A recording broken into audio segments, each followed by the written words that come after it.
session will start in a minute. Just give us a minute. There are some technical glitches. We are just trying to sort it out. So just give us some time, probably a minute or so, and the session should be on.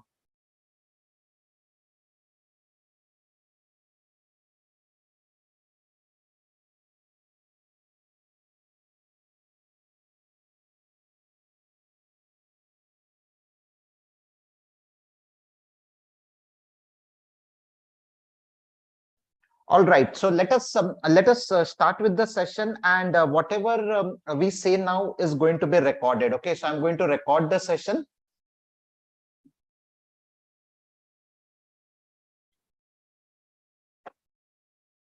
Okay, good morning, good afternoon, good evening.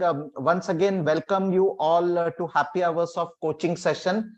It is excited. I'm really excited to be back after 2 weeks. I think last week we did not have this session. So really excited to be in the midst of all of you and talking about Happy Hours of Coaching. And yes, today I'm going to talk about Agile Culture and Mindset, a two-course meal towards agility. I know it's already dinner time in India. It might be lunchtime in probably in some parts of the world, but yeah, I mean, I thought that what best to correlate it with than, let us say, a two-course meal towards agility. And I think these two terms are the most confused terms. These two terms are the most misused terms, is what we see.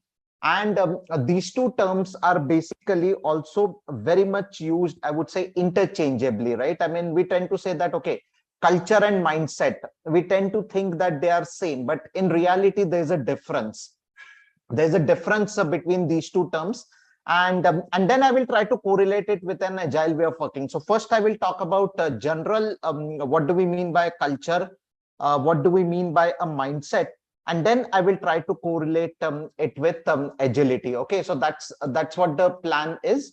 I have just unmuted you, so maybe if one of you can quickly speak from the mic and confirm that I'm audible to all. Am I audible to all? You can unmute yourself and speak. Yeah, I think I'm able to hear you, Ashutosh. Perfect. Okay, thanks a lot.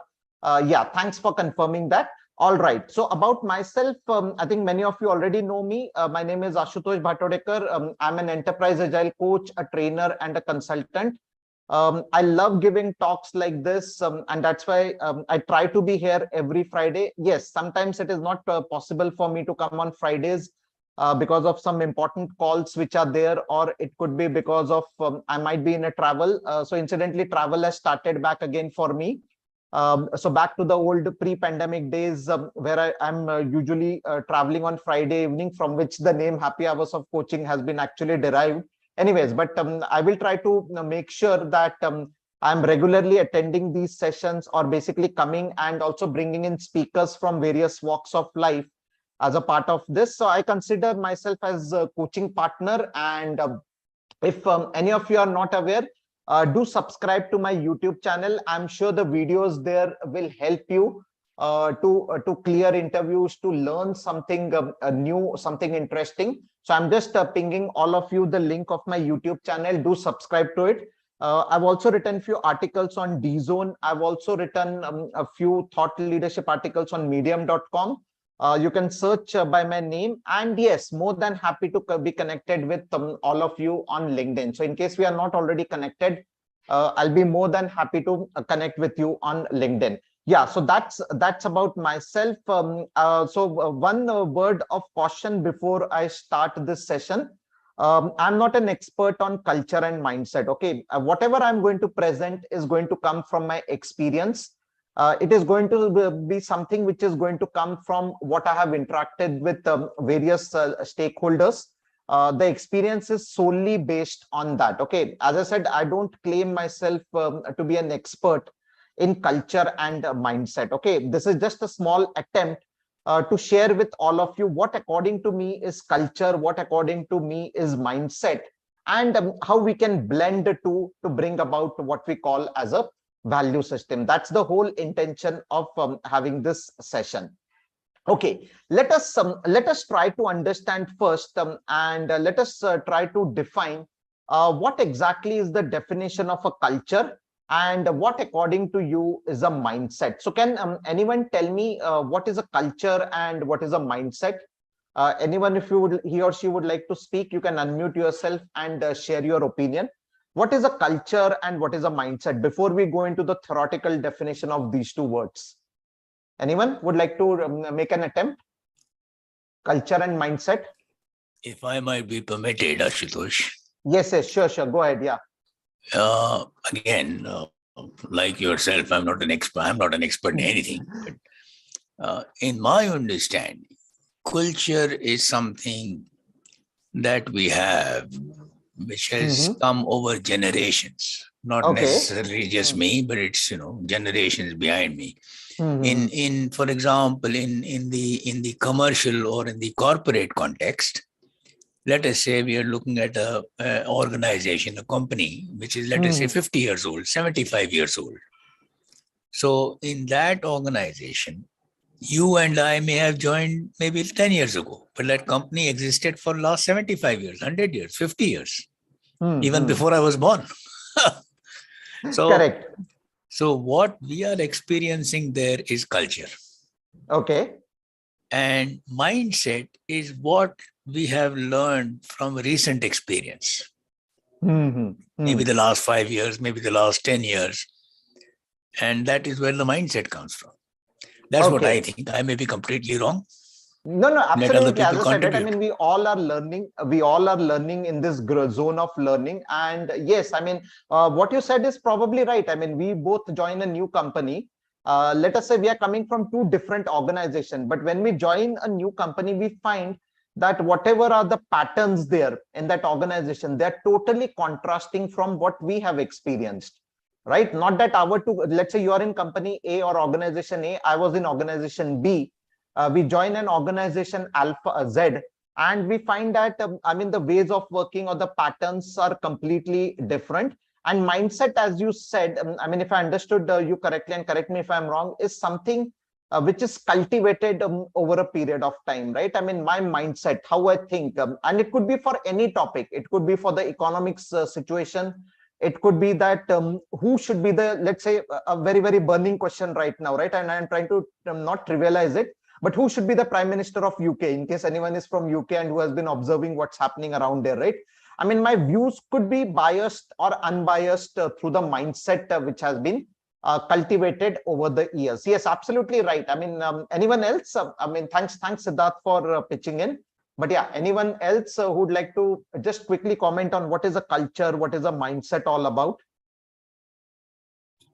We can say that culture is something that is also going on for a period of time, right? It takes time to imbibe those values, those characteristics, and a larger group of people start to follow it. But mindset is something that is built over a short period of time, and it can keep changing also in a short period of time.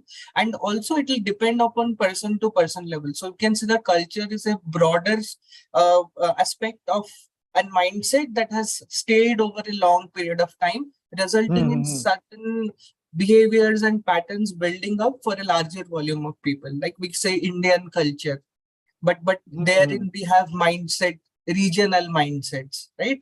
Like some people wish to eat that kind of a food. Like Eastern Indian people eat rice, so they prefer rice. So they have a mindset of eating rice. But for those Eastern Indian people, eating rice is a culture because they have been doing it for a very long time, right?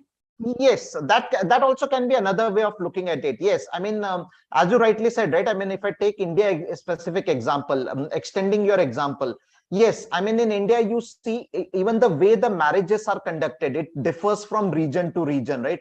If you go to the eastern part of the country, there's a particular format in which marriage is conducted. If you go to western part, you will see that there's a different format. Same with southern India and northern India. I mean, the mindset of having a marriage is different. But the common thread across culture is that, yes, it should have a lavish food, right? I mean, whether it is a main course, whether it's a dessert, you cannot have an Indian wedding without a sweet, irrespective of the place where you go. So that's more like a culture, what is getting defined there. Yeah, I mean, that's another dimension or another way in which you can look at it, the difference between a mindset and a culture. And yes, probably culture takes a longer time. culture is something which takes a longer time to build and also to dismantle. It's not easy to dismantle a culture, whereas mindset is something which can be basically be changed with some do's and don'ts, right? I mean, we can change the mindset. Okay, my definition of culture. Okay, should I tell it now or should I? Okay, let me first cover the standard definition of culture. What is the standard definition of culture all about? And this is coming from totally different field of work. Okay, it has nothing to do with technology. It has nothing to do with software. It has nothing to do with politics. Though to some extent it might be related with politics, but it is more related to anthropology, right? It's an acquired knowledge. Culture is an acquired knowledge people use to interpret experience and generate behavior. That is an acquired knowledge which is there. Okay, and it is something which has been imbibed in the people, right? It is something which has over a period of time become like a rock solid thing. That is what James Bradley talks about what culture is. It is not something which I would say which comes by birth, but let's say I'm born in a family, and then I look at my family, then I look at my neighbors, my ecosystem, and then I acquire culture, and which is where the place where I belong to or the place where I grow, I acquire certain behavior patterns and which help me generate more behavior pattern. Mindset is a fixed mental attitude, but when I say fixed, you have to be a little cautious. It can be changed. That predetermines a person's responses to an interpretation of a situation which is there. For example, let us say I'm walking on the street and I find a very, very senior citizen walking. My mindset would be that, you know what, I mean, this person won't be able to cross the road, because it's a fixed mental attitude that if he or she is 70, 75 years old, I come up with those assumptions, I come up with those biases. There are mindset relates to some kind of a biasness, right? That, you know what, he or she will not be able to walk. And culture means that, okay, I should help that person, right? And now I should help that. So immediately the stimulus would be that let me go ahead and help that person. So many times you see that you go to help out an old senior person, he or she says, no, I don't need help, I can cross. I'm pretty much fine. I can very much cross the road, right? I mean, that is what culture and mindset is all about, right? I mean, these are the standard definition. This is not something, and as I said, this has nothing to do with technology. This has nothing to do with politics as such. We are just talking about, in a normal parlance, what is a culture and what is a mindset which is there. So immediately a mental image comes into the mind, right? That is a mindset which is there. Many times we have that, right? I mean, let's say I'm going to visit a client, and then I come to know that, okay, I'm assuming here that I'm not checking the LinkedIn profile or the social media connection of the person. Okay. Let us say my manager tells me that, you know what, you have to meet this person. He's a very senior person in the industry. Okay, and he has actually been a thought leader in his or her area, right? So immediately the mindset which comes to my mind is probably a gray hair or a bald person, right? I mean, that's a mindset.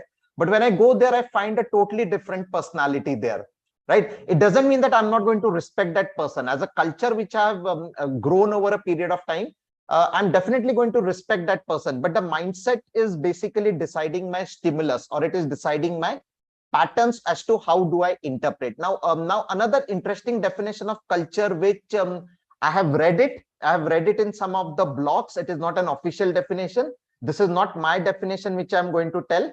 It is something which I have read, but I'm unfortunately not remembering the author. This author actually says that culture is something what you do when no one is observing you. Okay, so very interesting definition, right? And again, taking this example in a proper positive context, not that I want to criticize my country and my fellow countrymen, but in India we see, right? I mean, when the cop is not there, very few people actually tend to go ahead and observe traffic rules, right? I mean, that tells something about our culture, right? But moment the traffic cop is there, everyone starts obeying the laws, right? Everyone starts obeying the traffic signals and all. Class, you take a school class, right? When the monitor is not around, everyone is, I mean, playing around. Everyone is basically, there's a lot of chaos in the classroom. Moment when the monitor comes in, it's a pin drop silence. Or moment when the class teacher comes in, there's a pin drop silence which is there. So that's another way of looking at it, right? Culture and mindset. Now, both culture and mindset combine together to define what is called as the value system. So I would put it that whatever value system we are bringing in, whether it's the leadership of a country, whether it's leadership of an organization, whether it's you as a coach trying to bring in transformation in your ways, in your engagement, your value system is a combination of culture and mindset. So I think this is a perfect combination of a two-course meal. There are other things also. Okay, and this came from my current diet patterns, which I'm following, trying to reduce a little bit of weight. I feel that yes, there are so many things we can have in our food, right? There's a main course, there's a dessert, there's a bread, there's a rice, there's a curry. If I'm talking about a typical Indian meal, there's a curry or dal as we call it, right? Then there are these accomplishments which are there like salad and all. But if I were to go back to the original picture, right? If I want to say what is a soup and salad, can I survive on soup and salad? Theoretically, yes.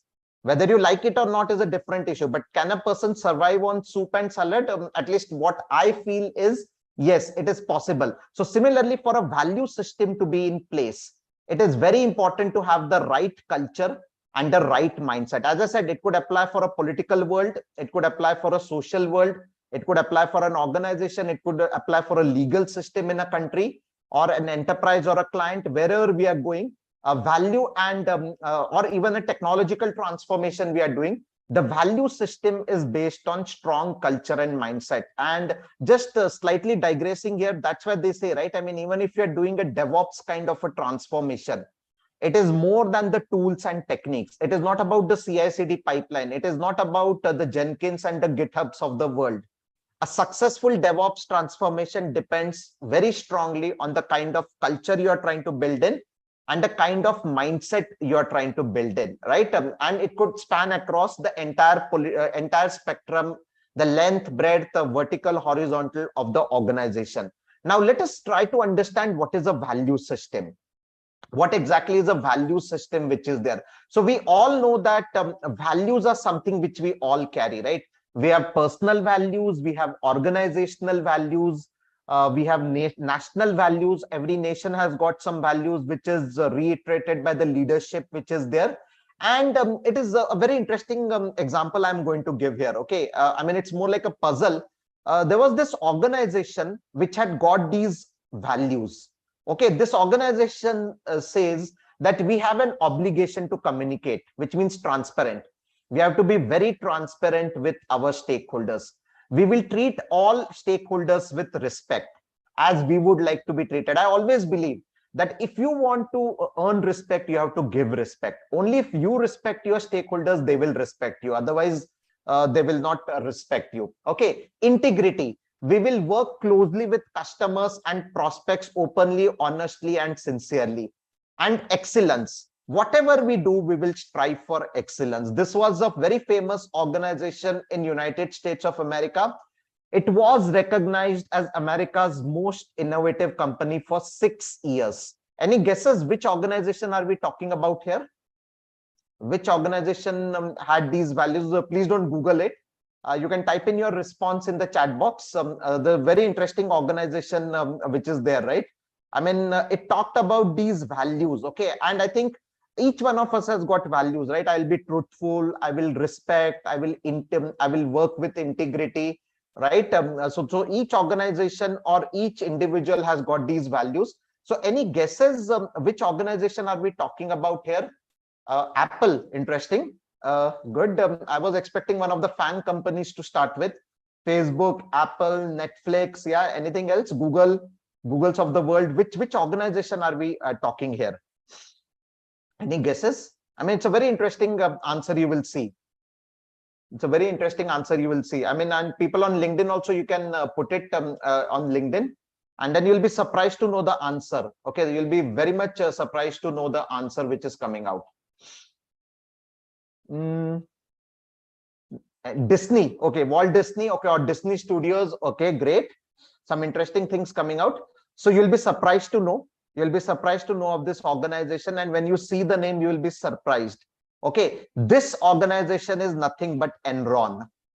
You have heard about Enron, right? I'm sure you have heard about Enron. What happened with Enron? This was an energy major which had projects almost across 100 plus countries, and it is officially a bankrupt company today. And this organization was accused of doing corrupt practices. This organization was charged with nepotism and systematic accounting fraud. So what happened? Can anyone correlate with the discussion we are having? What happened with this organization? They had very famous values, right? They had these very famous values which they were talking about, right? Communication, respect, integrity, excellence. So what happened was they only took care of the left-hand side of this equation, which is, yes, define a value and put it on a play card, put it on the CEO's office, or put it on, let us say, the reception, that this is what our value system is. Inside that box, it was a hollow box which was there. There was nothing inside the box which could actually map up to the value system. So this box was a hollow box which was there. The entire culture was of nepotism. The entire mindset, right from the top to bottom of the organization, was actually drenched in wrong practices which were there. So, and this is what can happen to an organization which just takes value system at a face value. Okay, they are not really, the intent is not there. Okay, it is just for the sake of saying that, yes, these are the value systems we are having. They put across those big facades, but in reality, the actual culture and mindset of the organization is totally disconnected with the value system which they are trying to have, right? And that is what we saw happened with a company like Enron, right? I mean, a company which, as I said, was the most innovative company. Its CEO was actually charged for corrupt practices which were there. And the same thing happens in our agile transformation. Believe me, friends. I mean, howsoever you say that, yes, I mean, we have a very strong value system, we will do this. If your culture and mindset is in a disconnect, if your culture and mindset is not in sync with the value system, even your agile transformation is bound to fail. Okay, so this is a very interesting use case which we have as a part of this Enron example which is there, right? So as I said, the culture and the mindset of the organization is in a major disconnect with the value which it is trying to build about. Okay, now let us first take the left part of the right part of the equation. So value system is made up of two equations, culture and mindset.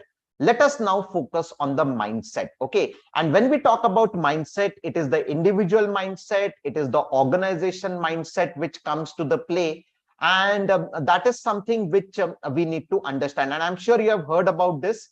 You have heard about this, that as a coach, one important thing we need to do is we need to apply the shift left strategy. So any idea what is the shift left strategy? Anyone would like to comment on this shift left strategy? Anyone? You can unmute yourself and speak. What is the shift left strategy? Anyone knows this? Or you can just unmute yourself and talk about it. Shift left strategy. Maybe are we talking regarding to like agile manifesto that we have, the value system that we have, the 4 values, the individual and interactions over. That is one part of shift left strategy, definitely. Yeah. There's another element to shift left strategy, which is you're bringing in testing early in the software development lifecycle, right? Pull testing on the left hand side of that box which is there. But I'm not talking about any of them. Okay, in fact, I had made a vow today not to talk about agile, but anyways, that promise has been broken. Anyways, coming back to it, yeah, coming back to shift left strategy, I think you all know this. There is nothing new which is coming up on the screen next. You all know this fixed mindset and a growth mindset, right? Fixed mindset is I will always try to go in a zone which is like a comfort zone. I will always try to be in that zone where I feel comfortable, where I feel that, okay, things are going on well. So why should I change? Right? Or I give up also. If things are not working, I give up also. So that is a fixed mindset, what we call it, right? But to move away from a fixed mindset to a growth mindset. Incidentally, this theory was first propagated by Carol Dweck, who was a psychologist, who talks about two types of mindset we have. One is a fixed mindset, which basically always puts failures as a kind of a negative thing. A growth mindset, on the other hand, talks about failure as an opportunity, first attempt in learning, or a opportunity to grow, learn something from it, and move ahead, right? So that is what we call as a growth mindset, that I will always try to innovate. So many times as coaches, when we go, we see that our teams are very, very conservative. Okay, we see that our teams are playing it very, very safe. This is where you have to challenge them to come out from a fixed mindset into a growth mindset, that, okay, yes, you can do it. It is possible for you to do it. Just try it out. Even if you fail, we are there, right? Provide that psychological safety, provide that psychological cushion to your team members, that even if you fall, we are there to protect you. We are there to guide you. We are going to support you. Very important for leaders. And this is what we as coaches have to also coach leaders, that don't just reprimand your team members because they have failed. Rather try to encourage them. Rather try to, in fact, there's a new school of thought which talks about celebrating failure. I had covered this topic in one of my earlier happy hours of coaching session. Yes, I'm repeating again. It is called celebrating failures. I don't know how many of us celebrate failure. Okay, in that 45 minutes talk, I had talked about how do we go ahead and celebrate failure. You can have a look at that full video, which is available on the site. Anyways, coming back to it, how do I encourage my team members to learn from mistakes? How do I encourage them to try out some new things? Okay, I think this everyone has seen this model, the very famous model of Carol Dweck, where he talks about where she talks about the psychological safety which is given. A similar model exists for a shift left strategy, which is called as scarcity mindset versus abundance mindset. I mean, Steve Covey talks about this in 7 Habits of Highly Effective People. What is a scarcity mindset and what is an abundance mindset? Another way of looking for this is the very, very classic example. Is the glass half full with water, or is the glass half empty with water? So if I'm a pessimistic, I will say that, oh, you know what, you didn't do this, or the glass is only half empty right now, right? It is not even full, right? But if I'm in that abundance mindset, I will go with the mentality that at least I have been able to fill that glass up to the half level with water. So that is a scarcity mindset and a abundance mindset, what we call it, right? So whether I'm seeing the glass half empty or half full, that is something which I need to understand. So many times when we coach our teams, we see that our team members are constantly cribbing. We don't have this, we don't have that. Okay, these things are not in my control. I mean, XYZ team did not do it on time, or my development team did not give me the build on time. So how do you expect me to do testing? But what have you done?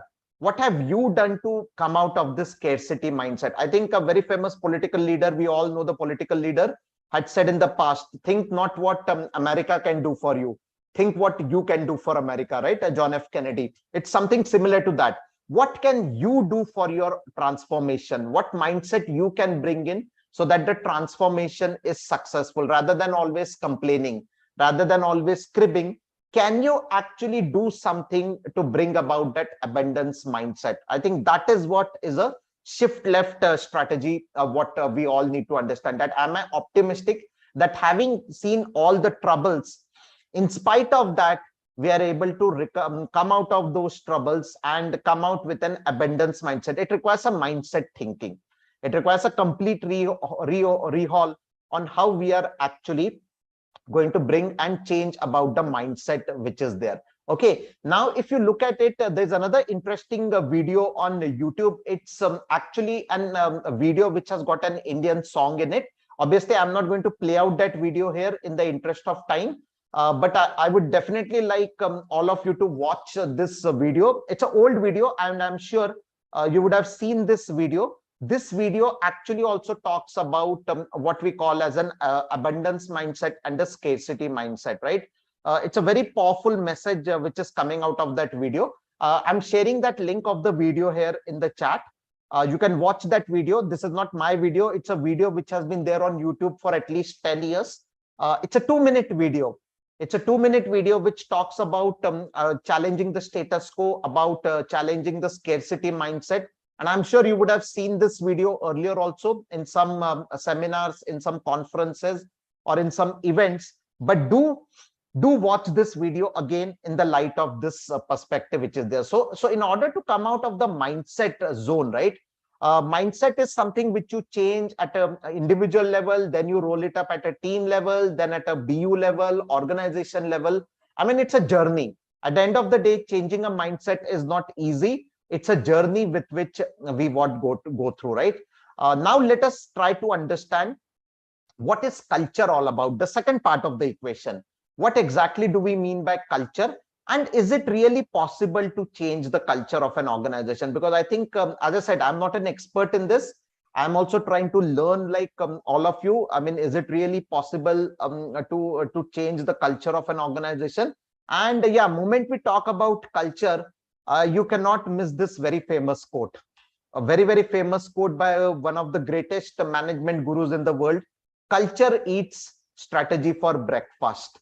So howsoever might be your right mindset, howsoever might be the right things you are trying to do, okay, you will find that the organization culture it's the bigger part of that equation. Okay, in that equation, you might think that it is a value system 4 is equal to 2 plus 2. No, it is 4 is equal to 3 plus 1. I will give 3 to culture and 1 to mindset. Okay, that is how the equation will shape out.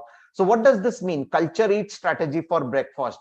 Howsoever you decide to have the right mindset, the right attitude, the right intent, if the organization culture as a whole is a toxic culture, if the organization culture as a whole is a problematic culture, whatever you do on the drawing board is going to be eaten by the culture, right? You will see a lot of resistance from the leadership. You will see a lot of pulls and pressures from the senior management coming in. And you will find that, I mean, whatever you had done on the drawing boards, whatever strategy or mindset you have tried to create on the drawing board, that is something which is going to go out, right? I mean, it is going to disappear in a few days, if not in months. It is definitely going to go off in a few days is what you will see. So very interesting quote. Culture eats a strategy. Culture eats a strategy for a breakfast, right? I mean, and then there are different memes on this also. You'll see that what about lunch? What happens if I have to go ahead and do a lunch, right? Is culture also going to eat strategy for lunch? Or is it something which is eaten for lunch, right? So that's a very interesting, I would say, interesting analogy which Peter Drucker has talked about. And how do we build in the right culture, right? I mean, it's not easy. Again, as I said, it's not easy that, okay, I attend a class and I start implementing culture, or I start telling leadership about culture. As we know, right? I mean, it takes ages. It takes ages to change the culture, right? I mean, one very interesting example I can give in India is this digital payment, right? I mean, it has almost taken 10 years for us to change our mindset. So 10 years back, when you used to go out to shop, I think most of the shopkeepers would ask for a cash, right? They used to say that, no, you pay by cash. Today, the culture is that, in fact, I don't even need to carry a wallet when I go out. All I need is, in fact, I don't even need a smartphone now. If I go out, I can just tell that, okay, I will transfer the money in a moment and then I will pick up the goods, right? I mean, that's a kind of a culture, the way we have been shopping, right? It required a mindset change. And then the culture element came into existence. So not everything is bad, right? I mean, definitely if things can be done, I'm sure one day the culture will be in our country where people will actually start, irrespective of the fact whether the cop is there or whether the cameras are there or not, they will start following the traffic rules and obeying the traffic rules. Yeah. So culture is something which is, and I think one of the techniques which I talk about culture, which might help, is rinse and repeat. I call it rinse and repeat. You have to reinforce it again and again. You might, with the risk of over communication. So many times you will see that the same messaging comes up again and again when you're trying to change the culture. People might get irritated. People might get demotivated, and they might say that this person doesn't know anything than repeating these things again and again. But I firmly believe that rinse and repeat, you have to package the messaging in a different way through different directions. And you might risk of doing over communication. That's the drawback, I mean, of this rinse and repeat, that there could be an over communication of the messaging which goes there, right? So yes, I mean, culture is not something, as I said, which can be changed overnight. The right culture the right culture begins with empowering your employees, right? I mean, if your employees have got the right mindset, you will have to you'll have to empower those employees, right? I mean, another interesting video which is there by David Marquette, turning the ship around. Do watch that video. It's on YouTube. Turning the ship around. I will just write it down here. You can watch that video where David Marquette was a US Navy commander, and he was commanding a nuclear submarine. So look at the sensitivity. Okay, he was commanding a nuclear submarine, and he said that most of the decisions to build a culture were delegated to the employees. Another interesting piece of literature available on this is what I have picked up from this book, Daniel H. Pink, Drive. Okay, how do we motivate others and build a right culture? So he talks about three important elements: purpose, autonomy, and mastery. Okay, APM, autonomy, purpose, and mastery, right? So basically, make sure that if your employees are skilled, give them the autonomy. If they are not skilled, make sure you build the skill around them. Okay, don't give delegation if they don't have competency. Okay, it's not a blanket model that okay, just start following autonomy, purpose, and mastery. First, make sure that they have the necessary competency. If they do not have the necessary competency, then build the competency. Then build the competency around it. Then delegate. And when you are delegating, make sure you take care of psychological safety. And so this model goes like this. Okay, then you will derive the value. Then only the right set of value will be derived or will be achieved by the stakeholders. So build competency, empower or delegate your team members, give them the psychological safety, and then over a period of time, you will see that the value to the stakeholders is going to be achieved, right? Again, this is not the right culture may not give you a direct correlation in a value. Again, the value as a term we misinterpret. We always think value as something related to dollars. No, value is something which can also be non-monetary. Value is also something which can be intangible benefits which we get out of it, right? That is also something which is called as a value, right? Like, for example, in COVID-19, you would have seen a lot of companies or a lot of organizations did something beyond their businesses, like the Tata Group volunteering to share their hotel rooms in Taj Hotel with medical professionals. They derived value. And that decision was an empowered decision taken by, it was not something which was forced by the CEO, right? It was something which the employees felt that we should be doing. Or Mahindra Group leasing out their rooms to basically COVID centers which were there, right? I mean, that is an intangible value you're getting. They're not earning any money out of it, but that's an intangible value. So building the right culture will, and if you're empowering your team members, if you're delegating, and if you're providing that necessary psychological safety, that will help them to achieve or get the value out of it. Yeah. So autonomy, the purpose, and mastery, the three key elements to build in the right culture which is there.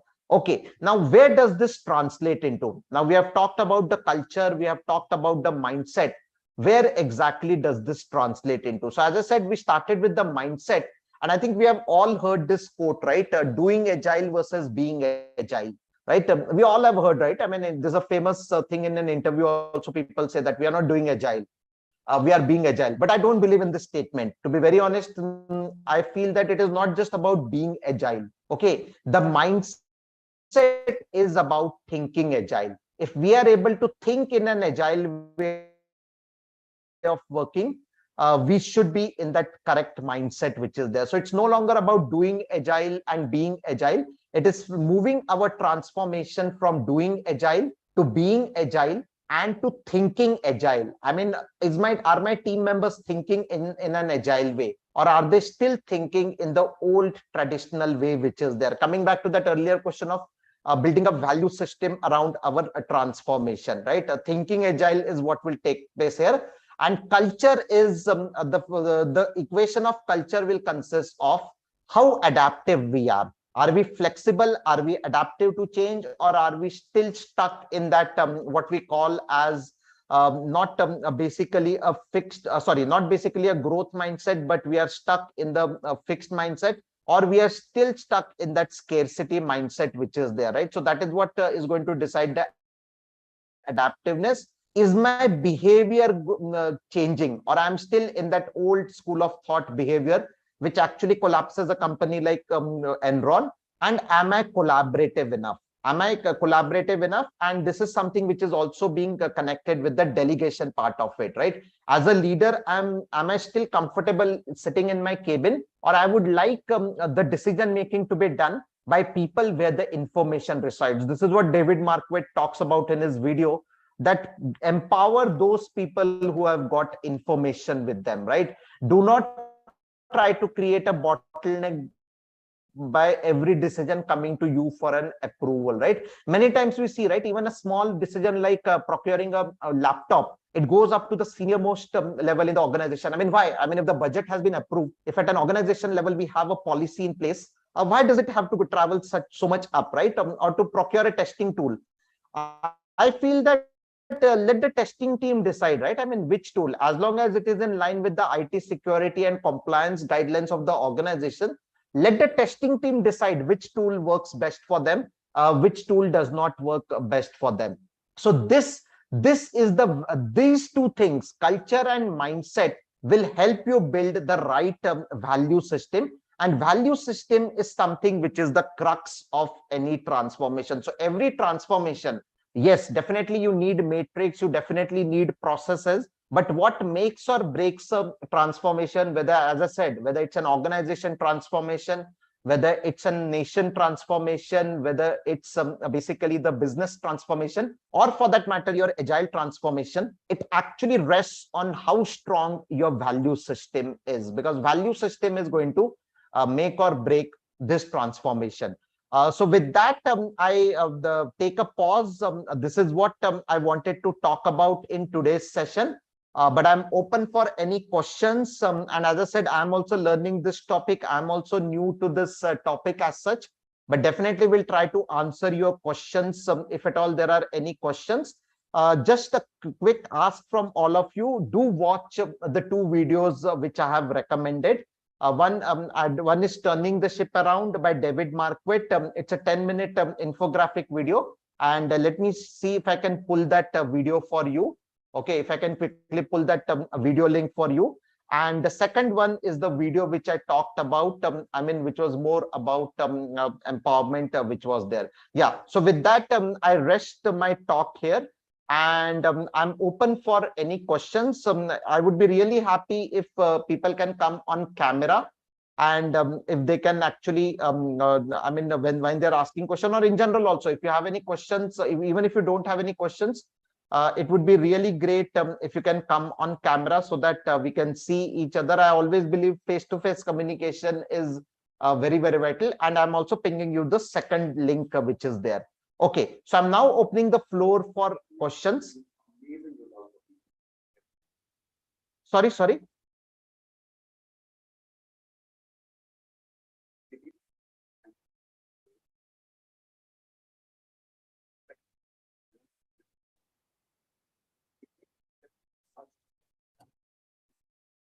Any question?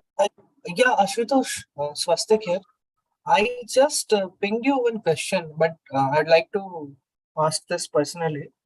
Like, you see that we almost see that the statistics say that 70% of organizations have already started adopting Agile. Anyone, any questions? I think there was some disturbance in between, but yeah, you can ask questions. You can unmute yourself and ask questions. Yeah, you can now unmute yourself. I think someone is already trying to ask question. 1 minute. I think there's some problem. Wait a minute.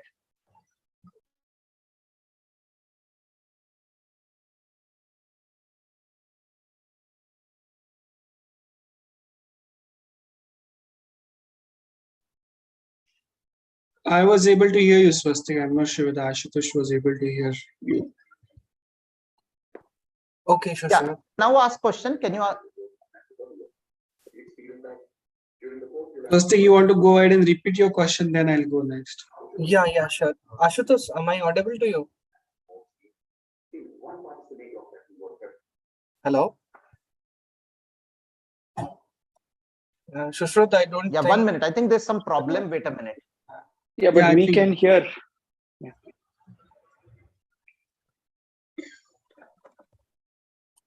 I can hear and see you well, Swastik, but I don't think Ashutosh is.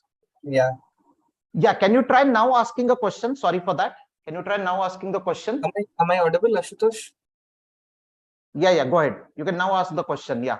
Ashutosh, I was asking like this, if you see the normal metrics, like it says that 70% of organizations have already started adopting Agile and are practicing one or the other method to achieve their goal. But do you think that they are in the right path? Like some also say that people have started adopting Agile, but Scrum somehow has become something like an waterfall model in disguise, and waterfall model which is time boxed to a smaller event, a smaller time box to a sprint.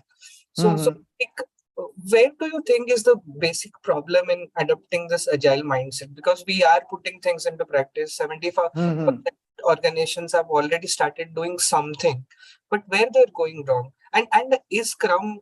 I'm sorry to basically focus it on Scrum, but has Scrum actually become a waterfall model in disguise? Has it lost its identity as a true agile methodology or a framework to adapt and move? And if it has, then what change do you suggest in something like Scrum? I'm just saying Scrum because it is the most widely used framework we are targeting today, right?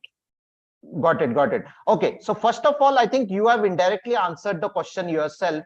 So without going into any framework, I would say the number one reason why, I mean, if you ask me, are they on the right track?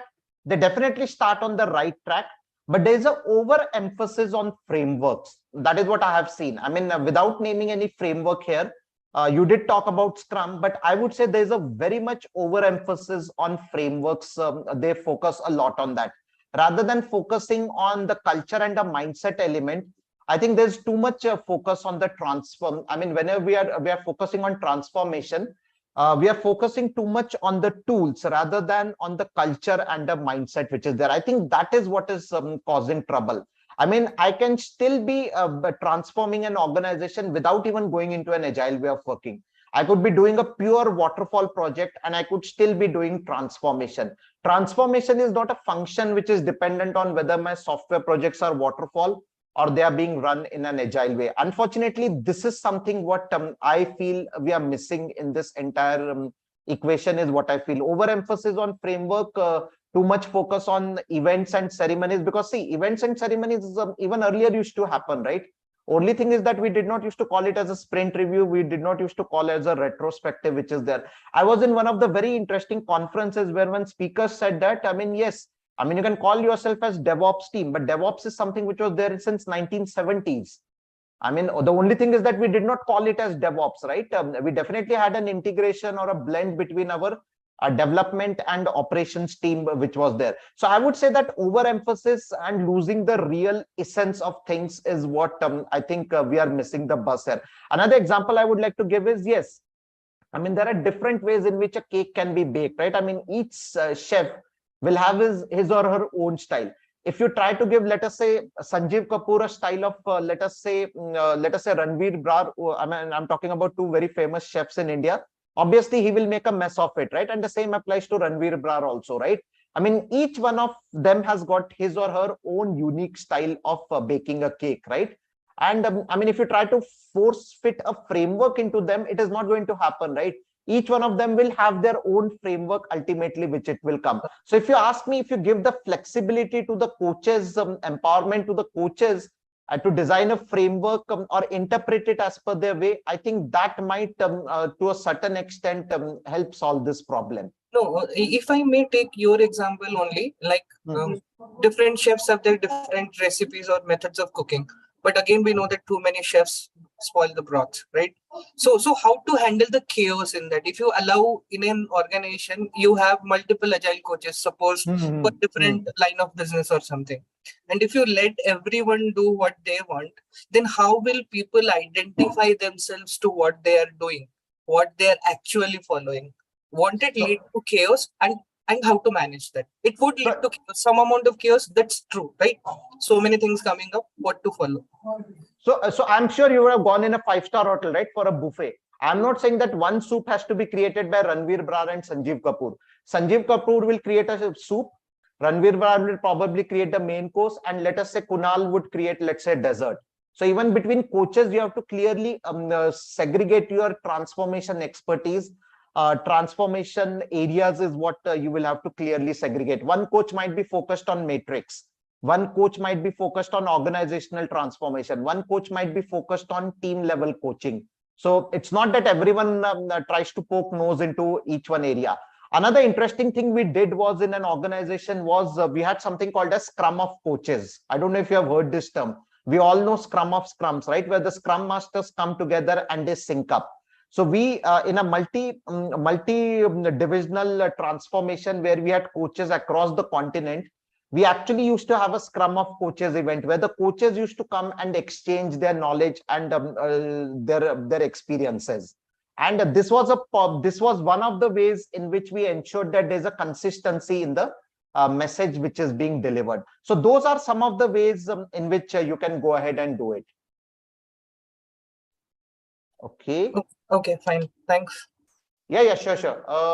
I think Swastik, you had a question. Sorry, you were not audible, I think, earlier. I was the one already asking this. Oh, okay. So sorry. It was okay. Thanks a lot. Yeah. Anyone else? Hi, Yoshunda here. I have a couple of questions. You have mentioned am I audible? Hello? Yeah, go ahead. I can hear you. Yeah. So you have mentioned testing team, if they feel the tool is, if they feel good, they can go ahead and implement, right? So I have my first question is being the testing team, say for an example, we are using Excel for a long time, and I feel Jira is a very useful tool. And if I go out there and propose, people will not be in a stage where they are an authority to take a business decision to take a tool and implement it. So how to get this resolved? Because we feel that the tool is very useful, but that organization has to accept that tool and make it to get it done, so that our life becomes easy. So that's the first question. Second question is in some organizations we have people know how to do a job, right? So it doesn't matter whether what methodology, what tool that we are using. The people, if you say for an example, if you ask me, if it's in a simple way, if I ask developers to create a login page, you will say, okay, what do you want? You want login page, right? I'll create a login page. We don't have to get in depth of Scrum methodologies and all. But how to implement new methodology or like any framework, Agile or something, where the company is not even get used to it, some kind of a term. So if they say they will feel like, oh, okay, no, don't worry, don't disturb our current flow. Even though it is extremely useful, our current flow is very good. So we'll follow this. So how to implement those kind of things? So these are my two questions. Thank you. Okay, so coming to the first question, right? I mean, the testing tool. Okay, testing tool, if you see, again, I'm saying, when we talk about empowerment, who is in a better position to decide which tool to adopt? Is it a CEO of the company, or is it a person who's going to do testing? Obviously, it's the person who's going to do the testing. He or she is in a better position to decide, right? I mean, obviously, you'll have to prepare your business case. You will have to basically go ahead and put forward your proposal to the organization that why this tool is required, or what is the importance of this tool which is there, right? So definitely, yes. I mean, it's not easy. First time they will refute. First time they will say that, no, this is not how it is done, or who are you to take a decision? That's where, as a coach, you have to sometimes piggyback on the coach who will help you in facilitating that conversation with the leadership team. So again, you have to involve the coach. You will have to take help of the coach. You will have to learn some tricks and tips of the trade, and then you will have to put forward a strong business case. So it is both bottom up as well as top down, right? Even the leadership has to empower. If the leadership says that we will take all the decisions, then obviously this is going to fail. Okay, to your second question, as I think I already partially answered that question. It is not necessary to transform by only using Agile. I'll again repeat that statement. Not necessary that you have to implement a framework or you have to do a Scrum. You can do a transformation in your organization even if you're not Agile. Even a traditional waterfall project can be transformed, right? I mean, you can bring about transformation even using a traditional waterfall approach. Before I answer your question completely, does anyone know the change management principles of Kanban, which is the number one principle, change management principle of Kanban? Anyone knows that? Those of you who would have done Kanban certification know this, I think. They would be knowing it. What is the first principle of Kanban? What is there? Anyone knows? I think we all know Kanban as a whiteboard, right? I mean, we all say that it is, to do, in progress, and done. But has anyone closely observed the change management principle of Kanban? The first change management principle of Kanban. Anyone knows it? Limit work in progress. No, that is not a principle. Again, as I said, right? I mean, revise your principle. Revise your principles. I mean, this is one of the favorite questions in interview. The change management principles in Kanban and how do we interpret it? Okay, so if you look at the first change management principle of Kanban, and I'm sharing it for you, start with what you do now. Understand the current processes as actually practiced. Respect current roles and job titles. This is the first principle of Kanban what we have, which means that there might be a very strong reason why people are doing things in a way they are doing today. Respect it. Okay, so don't immediately try to boil the ocean and change everything overnight, right? Start with what you are doing now, and then try to take those baby steps towards innovation. Even a small delta change might bring about that change. Okay, I have a video on this also, that I mean, how even a small delta change can bring about a big transformation. So you don't have to convince your leadership of Agile if you feel that you can bring about transformation even without Agile, because obviously moment they hear the word Agile, they will start asking how much is the investment required, what is the ROI. You can start with small changes, bring about those changes, and you might even feel the need of not going in for an Agile way of working, right? You might think that, okay, things are going on absolutely fine even with the current way of working, and you can move ahead with that, right? So I would say take baby steps. I mean, you don't have to convince your management for Agile. If things are going to work even without Agile, go for it, is what I would say here. Oh, yeah, thank you. Okay, yeah, anyone else with a question? And I know people are on LinkedIn and YouTube. Don't worry, you can type in your question. I will revert back to you. I mean, I cannot do a live Q&A with you, but if you're on a Zoom meeting, obviously we can do a live Q&A as we are doing it right now. But people who are on the other platforms, do type in your questions there. Yeah, any other question anyone has? Ashutosh, Ravi here. Can you hear me? Yes, I can hear you, Ravi. Yeah, first of all, thanks for this session and your time and effort. Really appreciate, and I like the material that you presented too. Made a lot of sense on the whole. My question is, now that technological advancements have been for 50, 60 plus years, and I'm also thinking aloud with you on this topic.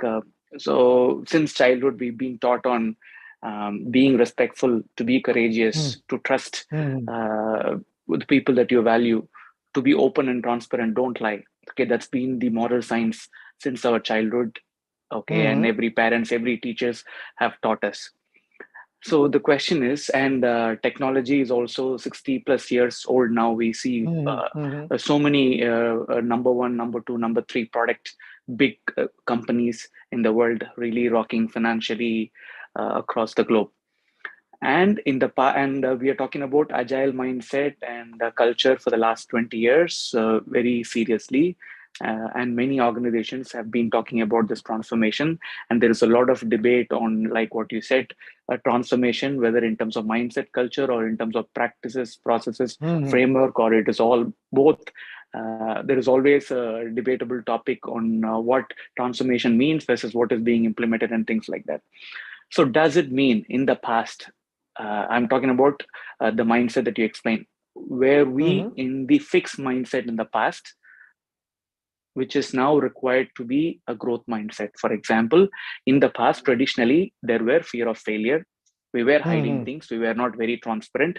We were a bit laid back, or our culture was not very positively transformed. It was more of an inheritance of a lot of failures, a lot of hesitance, resistance, and things like that.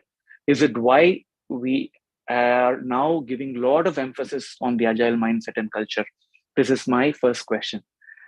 Okay. And the second question is, when you say culture, yes, it's a lot to do with your external aspects too. If I see my bosses, if I see my peers, if I see my new organization, the way they work, I will also get inspired and influenced, and I will put that into my ways of working also. That is one way. But on the other side, mindset is how one can think and act. It has a lot to do with what that individual's characteristics also, which would have been created on his own since he was born, and also comes by experience. If a 10-year-old experienced guy, he would have been in 3 different companies. So his mindset would have evolved a lot in the last 10 years. Okay, it could be static, it could be dynamic, and it depends on the individual. So if he comes to a new organization, and now the turnover is super high, attrition is, people leave the company within 1 year, 2 year, and things like that. So how do we handle, because mindset is not, it's going to be a journey. The change, the person has to invest himself in order to have the growth mindset for a good period of time.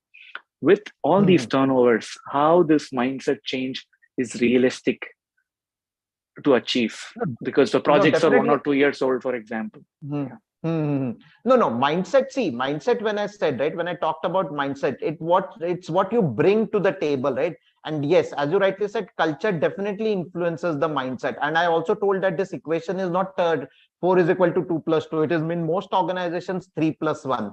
Now, there are some individuals who reverse this equation. They make it 1 plus 3. So the culture might be a negative culture, but they follow against the tide, right? I mean, their mindset is so strong that it overpowers the culture and they take head on. I think we have this example in India, right, of Mr. T.N. Session, what he did in 90s, right? I mean, the culture was the culture of the nation was more of a autocratic culture which was coming from top. He completely reformed the electoral system, obviously because he had the right mindset to take on the culture. Okay, so yes, it is not easy. You need strong individuals. You need individuals who can go against the wave, which is the culture wave, which is trying to engulf them. So definitely they have to take a risk in that, right? I mean, their careers could be jeopardized or they could be impacted because of the strong stance they're taking, right? So over a period of time, yes, I mean, they will have to, I mean, if I'm a strong-witted individual, I know that whatever I'm doing is correct. The mindset will have to, I mean, somehow it will have to go against the tide, or it will have to go against the culture element which is coming up, right? So that's how I would answer your second part of the question. Okay, the first part of the question, I would put it in different way, that in the first few years of our transformation, right, what we normally see is that there's too much focus on the processes part, which is required. I'm not saying that that is not required. Definitely that is the important thing which is required, right? What framework you are using, which approach you are using, or are you trying to change the way you are even doing a waterfall project? But that has got a limited outcomes, I would say. Okay, that will give you probably 1 plus 1 equal to 2. But if you want to make 1 plus 1 equal to 3, I would say this culture and mindset is something which is going to make or break that equation. So 1 plus 1 equals to 2 will probably give you limited shelf life, or it will give you limited benefits. But if you really want to achieve 1 plus 1 equals to 3 in your transformation, you will then have to bring about a major shift in the mindset and culture of the organization and of the individuals. So that is how I would put in both these answers to both of your questions. Thank you, Ashutosh. Okay. Yeah. Any other question? Yeah. Maybe we can take one more question, and yeah, you can always connect with me later. But in the interest of time, maybe we can take one more question. Anyone has any questions? Hi, Ashutosh sir. This is Kavisha here. So since I'm new to, I don't know much about transformation, but if you want to do something like that, like how would you approach? How would you do this transformation? So you start with small steps. Try to, so like if I want to change the country, right, I cannot say that, okay, I'm going to stand for an election from tomorrow. I start from my house. First, I correct my house, then my society, then my city, then my state, then the country. So same logic applies there. You start with whatever is in your hands. You start with your small teams. Try to make your team as the best team, then roll up over. So it's always going to be start small, think big, is what I would say. Start from your team and then scale up as the transformation picks up and the visibility increases. Okay, got it. All right. Yeah, sure. Thanks for asking the question. All right. Yeah, I think we are almost out of time, but really appreciate the enthusiasm which all of you have shown. Anyone would like to come on camera? Do come on camera. I'll be more than happy to have you on camera. So do come on camera if you're keen to come on camera.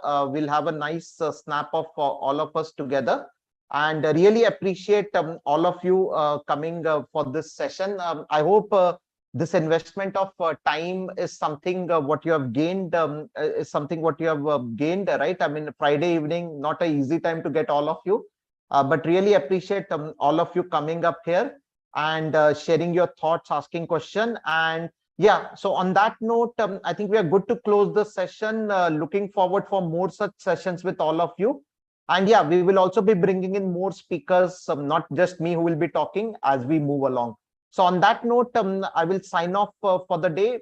Happy Janmashtami to all people in India. I know it's a festival time in India. So enjoy the festival and have a very happy weekend to all of you. Thank you very much. And bye for now. Yeah, thanks, Ashutosh. Have a good one, everyone.